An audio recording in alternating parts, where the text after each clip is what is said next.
ایران کے بہت بڑے عالم دین جب زاہدان گئے تو فرماتے ہیں اہل سنت کے مولانا اس کو جمع کیا. حالات بہت بگڑے ہوئے تھے زاہدان بلوچستان کے. بد حجابی بڑھ رہی تھی، بے حیائی بڑھ رہی تھی، نوجوانوں میں غلط چیزیں، غلط عادتیں بہت زیادہ بڑھ گئیں. انہوں نے مفتیاء و امام و جماعت مساجد کو جمع کیا اور لیکچر دیا کہ مولویوں مفتیوں تمہیں کیا ہو گیا ہے؟ بجٹ ہے، مسجدیں ہیں، کیوں بلوچستان کا ماحول بگڑ رہا ہے؟ کیوں جوانوں میں غیرت کی کمی ہے؟ کیوں خواتین میں حیا کی کمی ہے؟ تو مولوی لوگ سمجھاتے نہیں ہو؟ تو کہتا ہے جب میں نے مجلس پڑھ لی، کوئی 15-20 منٹ کی نصیحت کر لی، آخر میں اہل سنت کا ایک عالم دین کھڑا ہو گیا کہ مولوی صاحب جو آپ کے پاس ہے وہ ہمارے پاس نہیں ہے. کہ میں سمجھا نہیں.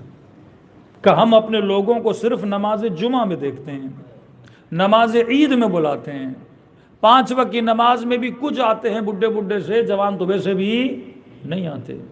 تو لوگ ہماری پکڑ میں نہیں ہیں.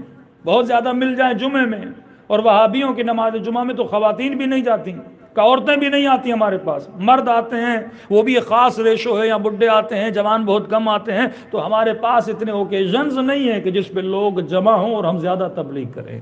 کہ آپ شیعہ شکر حسین ادا کرو کہ اللہ نے حسین جیسی نعمت تم لوگوں کو عطا کی ہے کہ تم نماز اسے اوپر نہ لے کر جائے. بندہ ذکر امام حسین کرے، زیارت عاشورہ پڑھے، لیکن یہ رسول کی حدیث ہے تسعدون بالحسین. فرمائے اگر ترقی لوگوں کو ملتی ہے تو حسین کے ذریعے سے ملتی ہے. وہ درجات جو دوسرے ولی اللہ کا ذکر کر کے 50 سال کے بعد اس مقامات پہ شاید پہنچیں، 60 سال کے بعد پہنچیں، لیکن فرمایا ذکر امام حسین کے ذریعے سے انسان چند لمحوں میں ارتقا پیدا کرتا ہے. تو اگر مجھے ارتقا نہیں مل رہا، اس کا مطلب شاید ابھی تک میں میدان عادت میں گھوم رہا ہوں، ابھی تک مقام عبادت تک نہیں آیا. صلوات پڑھے محمد و آل محمد.